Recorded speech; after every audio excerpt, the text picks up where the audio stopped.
Hi everyone, our KG education ఛానల్కి స్వాగతం. Mega DSC సంబంధించినటువంటి ఏ సమస్య ఉన్నా hello.lokesh@AP.gov.inకి ఈమెయిల్ ద్వారా పంపండి. తప్పనిసరిగా ప్రభుత్వం పరిష్కరించే అవకాశాలు ఉంటాయి. ఇక విషయంలోకి వెళ్తే 2023-2025 బ్యాచ్ సంబంధించినటువంటి బిఈడి డైట్ అభ్యర్థులు, మహిళా అభ్యర్థులు కర్నూలులో టెట్ కావాలంటూ ధర్నా చేశారు. ఒక రకంగా ఇది టెట్ కావాలనుకునేటటువంటి అభ్యర్థులందరికీ ఇది ఒక శుభసూచిక. అయితే ధర్నా చేసినంత మాత్రం టెట్ వస్తుందా, మరి ఎన్సిటి నిబంధనలు అనేవి తప్పనిసరిగా వీళ్ళ వెంట బలంగా ఉంటుందా, ఇలాంటి విషయాలన్నీ మనం తెలుసుకునే ముందుగా మన ఛానల్ ఇంతవరకు ఎవరైనా సబ్స్క్రైబ్ చేసుకోకపోతే వెంటనే సబ్స్క్రైబ్ చేయండి. అలాగే ఈ వీడియోని లైక్ చేయండి. అలాగే అందరికీ ఈ వీడియోని షేర్ చేయండి. అదేవిధంగా మీ యొక్క కామెంట్ని, అంటే మీకు టెట్ కావాలా వద్దనేటువంటి విషయాన్ని, అలాగే మెగా డిఎస్సికి ప్రిపరేషన్ సమయం పెంచాలా వద్దనేటువంటి విషయాల్ని కామెంట్ రూపంలో సవివరంగా సవినయంగా ఈ వీడియో కింద తప్పనిసరిగా కామెంట్ చేయడం మర్చిపోద్దు. ఇక విషయంలోకి వెళ్తే అందరూ ఊహించినట్టుగానే అభ్యర్థులు ఒక్కొక్కరుగా బయటకు వస్తున్నారు.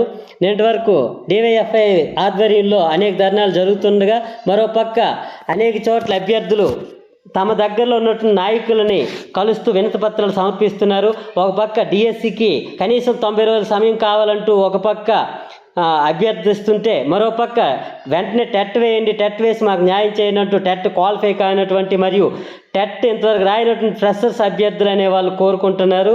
అయితే అన్నింటికి మించి ఈరోజు జరిగినటువంటిది ఒక శుభపరిణామం. ఎందుకంటే మహిళా అభ్యర్థులు రోడ్డు మీదకి వచ్చి ధర్నా చేయడం, టెట్ కావాలంటూ అడగడం, ఇది ఒక టెట్ కావాలనుకునేటువంటి అభ్యర్థులందరికీ కూడా ఇది ఒక శుభపరిణామం. ఇక్కడే ఆలోచించాల్సింది ఏంటంటే, నిజంగా ధర్నాలు చేస్తే టెట్ వస్తుందంటే అసలు ధర్నాలు చేయకుండానే టెట్ రావాలి. మొదటి నుంచి మన వీడియోలో చెప్తున్నాం.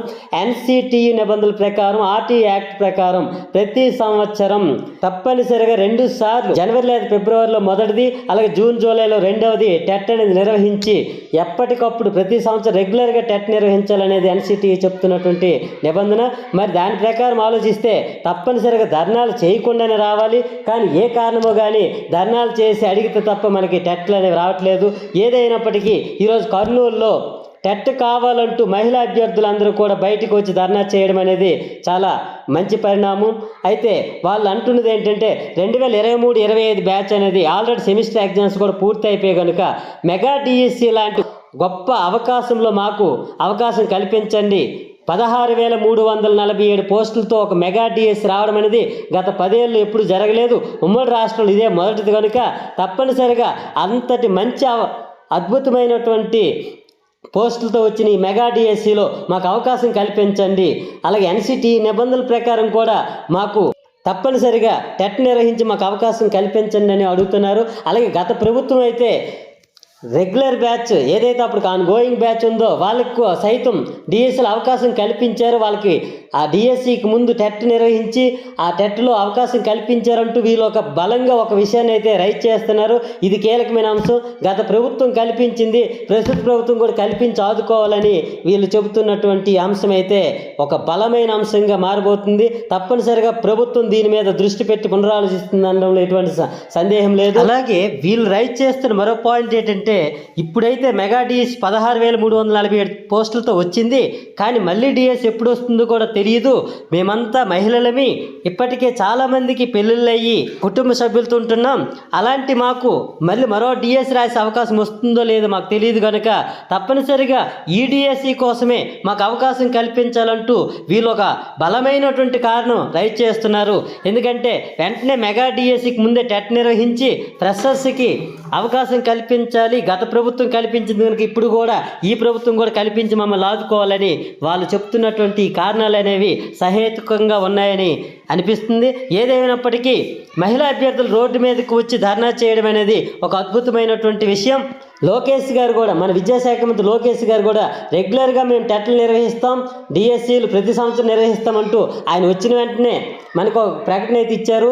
ఆ విధంగా కూడా రెగ్యులర్గా టెట్ నిర్వహించాల్సిన బాధ్యత ప్రభుత్వానికి ఉంది. మరి 2020 జనవరి, ఫిబ్రవరి, మార్చి, ఏప్రిల్ అయిపోతుంది, టెట్ లేకుండా ఇంతవరకు జరిగిపోయింది. అలాగే మెగా డిఎస్సి 16,347 పోస్టులతో ఒక మెగా డిఎస్సికి అవకాశం అనేది కల్పించకుండా టెట్ లేకుండా ముందుకు కొనసాగడం అనేది ఒక రకంగా టెట్ అభ్యర్థులు అనే వాళ్ళు చాలా ఇబ్బంది పడుతున్నారు. కనుక ప్రభుత్వం దీని మీద దృష్టి పెట్టి వాళ్ళకి న్యాయం చేయాలని మహిళా అభ్యర్థులందరూ కూడా బయటకు వచ్చి మరి దీని మీద పోరాటం సాగించడం అనేది గమనార్హం. ఏది ఏమైనప్పటికీ టెట్ అనేది ధర్నాలు చేస్తే వచ్చేదే కాదు, టెట్ కంటూ ఒక ప్రాసెస్ ఉంది, దానికంటూ ఒక నిబంధన ఉంది. NCTE ప్రకారం తప్పనిసరి రెగ్యులర్గా సంవత్సరంలో 2 సార్లు నిర్వహించడం అనేది తప్పదు. అయినప్పటికీ ఏ కారణాలు చేస్తే కానీ మన రాష్ట్రంలో రెగ్యులర్గా టెట్లు అనేది నిర్వహించబడట్లేదు. అయినప్పటికీ ఇప్పుడు మహిళా అభ్యర్థులు బయటకు వచ్చి చేయడం ద్వారా టెట్ కావాలనుకునేటటువంటి అభ్యర్థులకి ఇది ఒక శుభ పరిణామం. టెట్ వచ్చే అవకాశాల్లో ముందడుగు పడిందని ఖచ్చితంగా చెప్పవచ్చు. ఈ విధంగా టెట్ కావాలనుకుంటున్నటువంటి అభ్యర్థులందరూ కూడా వాళ్ళ ప్రయత్నం చేస్తే తప్పనిసరిగా ప్రభుత్వం అనేది సమస్యను పరిష్కరించి న్యాయం చేయడానికే ముందుకు వస్తుంది. ఎందుకంటే గోయింగ్ బ్యాచ్కి ఎప్పుడు కూడా డిఎస్సిలో అవకాశం ఇవ్వడం అనేది ఎంతవరకు ప్రతి డిఎస్సికి కూడా జరిగింది కనుక ఇక్కడ కూడా ఇవ్వక తప్పదు. అలాంటప్పుడు మరో టెట్ వేసి వాళ్ళకి అవకాశం కల్పించడంలో ఎటువంటి సందేహం లేదు. కాకపోతే చేయాల్సిందల్లా ప్రభుత్వానికి తెలిసే విధంగా అభ్యర్థులందరూ కూడా వాళ్ళకి తెలిసిన వేలో బయటకు వచ్చే వాళ్ళు బయటకు వచ్చి ఒక నిరసన తెలియజేయడం, సవివరంగా సవినయంగా ధర్మబద్ధంగా చట్టబద్ధంగా వాళ్ళు నిరసన తెలియజేస్తూ దగ్గరలో ఉన్నటువంటి నాయకులందరినీ కూడా కలవడం, అలాగే లోకేష్ గారికి వినతిపత్రం సమర్పించడం, ముఖ్యమంత్రి గారికి నేరుగా కలిసి మన యొక్క అభ్యర్థుల్ని తెలియజేయడం, అలాగే ఉప ముఖ్యమంత్రి పవన్ కళ్యాణ్ గారికి కూడా తప్పనిసరిగా కలిసి మన యొక్క బాధని మీ యొక్క బాధని తెలియజేస్తే తప్పనిసరిగా న్యాయం జరుగుతుందని ఎటువంటి సందేహం లేదు. ఇలా బయటకు వచ్చి చేయలేనటువంటి అభ్యర్థులు ఎవరైతే ఉన్నారో వాళ్ళు కనీసం ఈమెయిల్స్ ద్వారా, మెసేజ్ల ద్వారా, అలాగే ఇలాంటి వీడియోల కింద కామెంట్ల ద్వారా మీ యొక్క ఆవేదనని వ్యక్తపరచండి. దానివల్ల తప్పనిసరిగా ఎవరైతే అద్భుతమైన మెగా డిఎస్సిలో అవకాశం కావాలనుకుంటున్నటువంటి టెట్ క్వాలిఫై కానటువంటి టెట్ ఇంతవరకు రాయినటువంటి అభ్యర్థులు ఉన్నారో మీరు ఏ రకంగానూ బద్దకించకుండా మీ ప్రయత్నాలు కొనసాగించండి. మహిళా అభ్యర్థులే బయటకు వచ్చి ధర్నా చేసి ప్రభుత్వానికి అభ్యర్థిస్తున్నప్పుడు ఇంట్లో ఉన్నటువంటి ప్రతి అభ్యర్థి ఏదో రకంగా మీరు మీ యొక్క ప్రయత్నాలు కొనసాగించండి. తప్పనిసరిగా టెట్ అనేది వచ్చే అవకాశాలు మీ చేతుల్లో ఉంటాయి కనుక మీ ప్రయత్నమే మీ యొక్క విజయం అవుతుంది. కనుక ఈరోజు కర్నూలు ఏదైతే జరిగిందో ఈ ధర్నా అనేది టెట్ వేయడానికి ముందడుగ్గా మనం చెప్పుకోవచ్చు. అలాగే మెగా డిఎస్సి 90 రోజుల సమయం కావాలంటున్నటువంటి అభ్యర్థులకు కూడా ఇది ఒక సువర్ణ అవకాశం. ఎందుకంటే టెట్ ఎప్పుడు వేశారో మీ ప్రిపరేషన్కి కూడా ఒక రకమైనటువంటి పాజిటివ్ ఏది ఏర్పడుతుంది. మీరు అడిగిన 90 రోజుల కన్నా ఎక్కువ సమయం వస్తుంది కనుక అందరూ కలిసి డిఎస్సి అభ్యర్థులు అందరూ కలిసి టెట్ కావాలనుకునేవారు, అలాగే ఎక్కువ సమయం కావాలనుకునే వాళ్ళు అందరూ ఐక్యతతో పోరాడితే తప్పనిసరిగా ప్రభుత్వం అనేది మీకు న్యాయం చేస్తుంది. ప్రభుత్వం దృష్టికి సమస్య వెళ్ళడం అనేదే మొదటి అడుగు. అలా వెళ్ళిన తర్వాత తప్పనిసరిగా పెద్దన పాత్రలో ప్రభుత్వం అనేది అందరికీ న్యాయం చేయాలని చూస్తుంది కనుక తప్పనిసరిగా డిఎస్ అభ్యర్థులు అందరూ కూడా వెంటనే డిఎస్సిని రీషెడ్యూల్ చేయండి అని మీ ఆవేదన వ్యక్తపరిస్తే తప్పనిసరిగా మీకు న్యాయం జరుగుతుంది. అదే సమయంలో అందరూ కూడా ఎవరైతే టెట్ క్వాలిఫై కానిటువంటి అభ్యర్థులు కానీ, అలాగే ఇంతవరకు టెట్ రాయినటువంటి అభ్యర్థులు కానీ, లేదా డిఎస్సికి చాలా ఎక్కువ రోజుల నుంచి ప్రిపేర్ అవుతూ సమయం చాలదంటూ ఆవేదన చెందుతున్నారో అలాంటి ఆవేదన చెందేటటువంటి అభ్యర్థులందరూ కూడా ఒకటి గుర్తుపెట్టుకొని ఎవరు ఆందోళన చెందవద్దు. పెద్దలాంటి మన ప్రభుత్వం మనకు అందరికీ సమన్యాయం చేస్తుంది. మీ సమస్యలు ప్రభుత్వం దృష్టికి తీసుకెళ్లడం ఒక్కటే మీ యొక్క మార్గం. తప్పనిసరిగా అందరికీ న్యాయం చేసే ముందుకు వెళ్ళేటటువంటి ఆలోచన ప్రభుత్వానికి ఉంటుంది.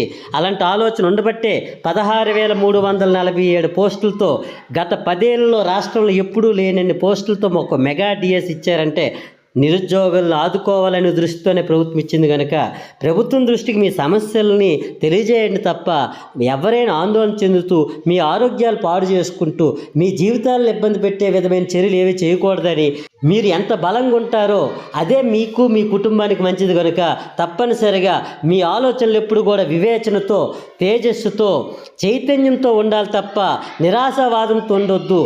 బలమైన సంకల్పంతో ధర్మబద్ధమైన మార్గంలో చట్టబద్ధంగా మన యొక్క ఆవేదనని, మన యొక్క హక్కుల్ని ప్రభుత్వానికి తెలియజేసి ప్రభుత్వం ద్వారా సమన్యాయం పొందడానికే మన ప్రయత్నాలు ముందుకు వెళ్ళాలి తప్ప ఎవరు నిరాశ చెంది కృంగిపోవద్దని మరొకసారి తెలియజేస్తూ అందరికీ మంచి జరగాలని మరొకసారి మన కేజీ ఎడ్యుకేషన్ ఛానల్ ద్వారా తెలియజేసుకుంటూ మరి ఈ వీడియో మీకు నచ్చినట్లయితే లైక్ చేయండి, అందరికి షేర్ చేయండి, కామెంట్ చేయడం మర్చిపోవద్దు.